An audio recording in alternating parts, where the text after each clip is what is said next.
Procès à Brazzaville pour atteinte à la sécurité intérieure de l'État. Le jugement de l'ancien candidat à la présidentielle de 2016, André Okumbi Salissa, à peine ouvert jeudi, a été immédiatement ajourné.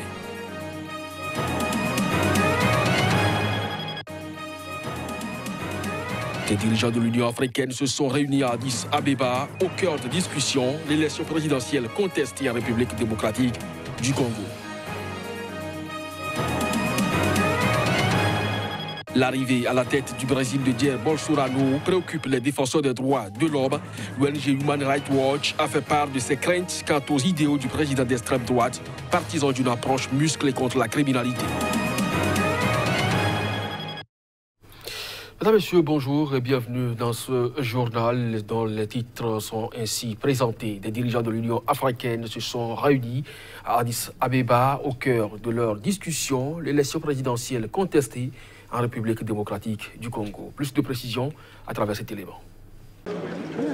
Les dirigeants du continent africain étaient en conclave jeudi au siège de l'Union africaine à Addis Abeba pour débattre des élections contestées en République démocratique du Congo. La commission électorale de la RDC a proclamé l'opposant Félix Tshisekedi vainqueur du scrutin présidentiel du 30 décembre. Résultat rejeté par l'opposant Martin Fayulu qui a fait appel devant la justice congolaise. Le contentieux fait craindre une amplification de la crise politique provoquée par le long report des élections qui auraient dû se tenir fin 2016 et ont été différées à 3 reprises. Même si jusqu'ici la situation sur le terrain reste fort heureusement globalement calme, il n'en reste pas moins qu'elle demeure hautement préoccupante. Pour parler franchement, des sérieux doutes sur la conformité des résultats proclamés persistent et ne cessent de hanter les esprits des Congolais et de leurs frères et amis de par le monde. La réunion de jeudi au siège de l'Union africaine a été convoquée par le président rwandais Paul Kagame, président en exercice de l'organisation panafricaine, jusqu'au mois prochain. Cette initiative s'inscrit dans le cadre des efforts menés par les Africains pour aider les acteurs politiques et la population de la RDC à réussir l'aboutissement du processus électoral. Procès à Brazzaville pour atteinte à la sécurité intérieure de l'État. Le jugement de l'ancien candidat à la présidentielle de 2016, André Okumbi Salissa, à peine ouvert jeudi, a été immédiatement ajourné. Cette première audience de André Okumbi Salissa devant la chambre criminelle de la cour d'appel de Brazzaville a duré moins d'une demi-heure. Et pour cause, le tribunal a accédé à la demande du ministère public de l'ajourner sine die pour des raisons d'État, sans donner plus de détails. Pour la défense, c'est surprenant que même après 24 mois de détention et d'examen du dossier, l'accusation qui a fixé l'audience ne soit pas prête. André Okumbi Salissa est accusé d'atteinte à la sécurité intérieure de l'État et détention illégale d'armes et de munitions de guerre. L'homme a été ministre du président Denis Sassou Nguesso de façon ininterrompue entre 1997 et 2012. Mais il a viré à l'opposition à l'approche de la dernière présidentielle de 2016. Un autre ancien candidat malheureux à ce scrutin, le général Jean-Marie Michel Mokoko, a été jugé et condamné à 20 ans d'emprisonnement ferme, également pour atteinte à la sécurité intérieure de l'État. Dans la même période, le général Norbert Dabira, ancien inspecteur des forces armées congolaises, a été jugé et condamné à 5 années d'emprisonnement ferme pour avoir voulu renverser le régime de Brazzaville. Ouverture jeudi au Sénégal, à Dakar pour être plus précis, de la 3e édition de la conférence internationale sur l'émergence de l'Afrique.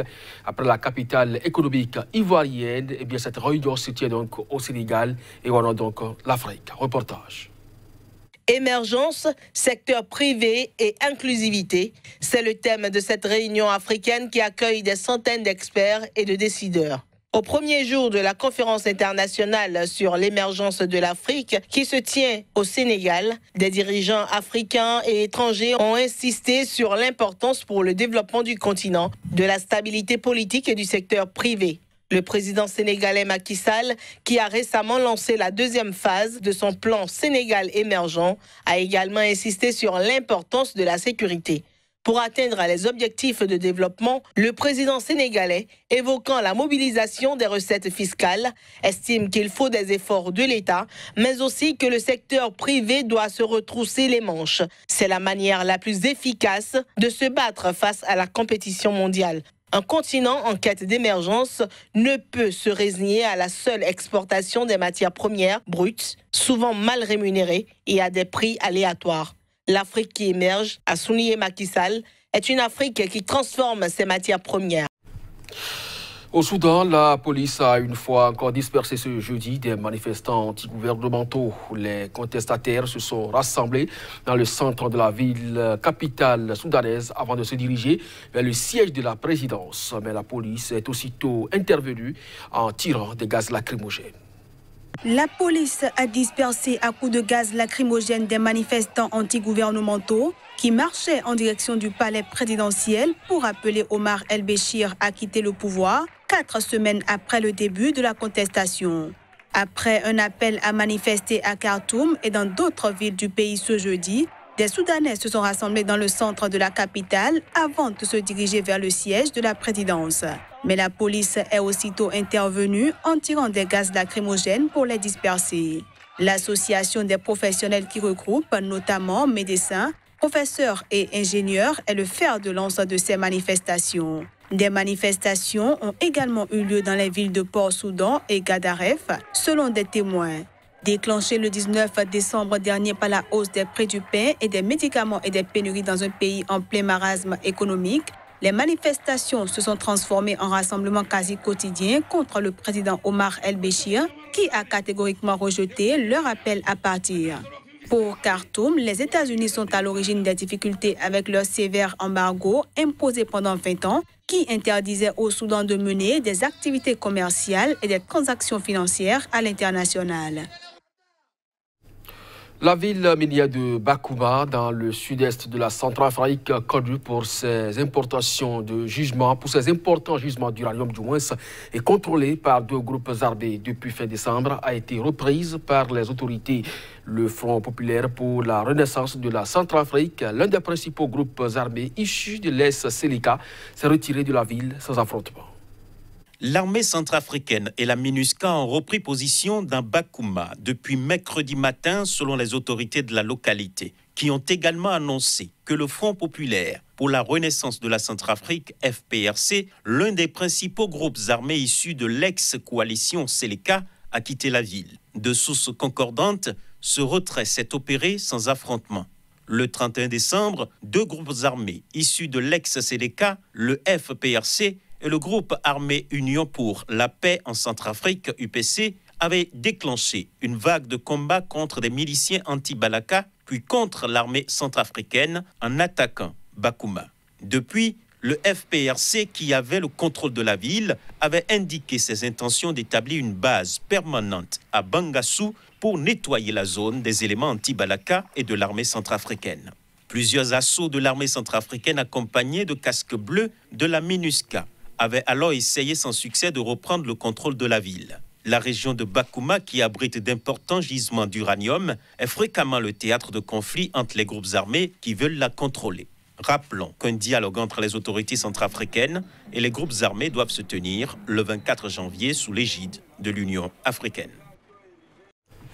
Au Nigeria, le président Muhammadu Buhari, candidat à sa propre réélection à la présidentielle de février prochain, a assuré lors d'un débat télévisé mercredi soir être assez en forme pour diriger le pays. Le chef de l'État a fait cette déclaration alors que les critiques sur son âge avancé et sur son état de santé se sont multipliées ces derniers mois.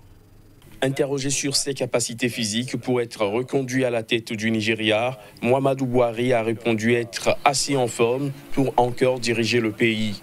Lors d'un débat télévisé mercredi soir, il a invité les électeurs à se faire une opinion de sa bonne santé en l'observant lors des meetings politiques à travers le pays. Le chef de l'État nigérian a promis d'aller de stade en stade pour défendre son bilan durant la campagne électorale. Le président Buhari, candidat du Congrès des progressistes, faut-il le rappeler, a passé au moins 9 mois à Londres où il était soigné pour une maladie non révélée au grand public lors de son premier mandat. Le 16 février, 84 millions d'électeurs nigérians se rendront aux urnes pour désigner leur nouveau président dans ce qui s'annonce être un scrutin très serré entre Muhammadu Buhari et son principal opposant, Atiku Abubakar, du Parti démocratique populaire. C'est la 5e fois que Buhari se présente à une élection présidentielle après ses échecs de 2003, 2007 et 2011 et sa victoire historique en 2015 où il fut le premier candidat de l'opposition à remporter une présidentielle dans l'histoire du pays. L'arrivée à la tête du Brésil de Jair Bolsonaro préoccupe les défenseurs des droits de l'homme. L'ONG Human Rights Watch a fait part de ses craintes quant aux idéaux du président d'extrême droite partisan d'une approche musclée contre la criminalité. Reportage. Dans son épais rapport mondial, l'ONG Human Rights Watch accorde une large place au Brésil. Dans le chapitre « Le côté sombre du régime autocratique », elle avertit que ce pays a élu comme président quelqu'un qui pose de grands risques à la sécurité publique et qui prône ouvertement l'usage d'armes létales par la police et les membres des forces armées dans un pays rongé par un taux élevé d'homicides. Quelques 64 000 homicides ont été enregistrés au Brésil en 2017, en majorité par arme à feu, et la police a été responsable de plus de 5 000 morts, dans certains cas des exécutions extrajudiciaires, selon l'ONG. Le président a récemment libéralisé la détention d'armes à feu dans le pays, soi-disant pour permettre aux gens bien de se défendre. D'une manière générale, l'Amérique latine vit un retour en arrière en matière de droits de l'homme et n'a pas de bons résultats. Human Rights Watch déplore aussi les très mauvaises conditions de détention dans de nombreuses prisons, les menaces à la liberté d'expression, aux droits des groupes vulnérables et des atteintes aux droits du travail. Le feuilleton du Brexit se poursuit. Les États de l'Union européenne menaçant l'État de droit pourront perdre des fonds européens. C'est ce qu'ont décidé et approuvé jeudi les eurodéputés. Bientôt, les gouvernements qui entravent la justice ou qui ne luttent pas contre la fraude et la corruption risquent la suspension des fonds de l'Union européenne. Ainsi en a décidé le Parlement européen qui s'est prononcé en faveur d'un règlement à travers un vote qui s'est soldé par 397 voix pour et 158 voix contre.